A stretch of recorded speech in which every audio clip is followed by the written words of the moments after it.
કચેરીને બોમ્બથી ઉડાવી દેવાની ધમકી મળ્યા બાદ પોલીસ તંત્ર એલર્ટ થયું હતું તેમજ પોલીસે સમગ્ર કચેરીએ ખાલી કરાવી લોખંડી બંદોબસ્ત ગોઠવી દીધો હતો।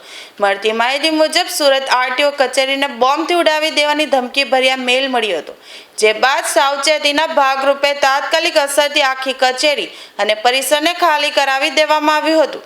ઘટનાની જાણ થતાં જ ઉચ્ચ પોલીસ અધિકારી સહિત પોલીસનો કાફલો સ્થળ પર દોડી આવ્યો હતો।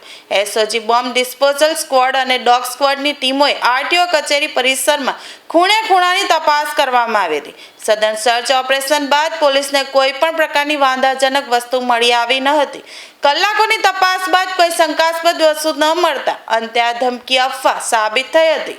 સુરત આરટીઓ કચેરી ખાતે એક બોમ્બ થ્રેટની ઈમેલ મળેલ, જે અનુસંધાને સુરત શહેર પોલીસ દ્વારા આરટીઓ કચેરીને ઇવેક્યુએટ કરાવી તેનું એન્ટી સબોટેજ ચેકિંગ કરાવવામાં આવેલ છે। કોઈ પણ પ્રકારની વાંધાજનક અથવા તો અસુરક્ષિત બાબત મળી આવેલ નથી, પરંતુ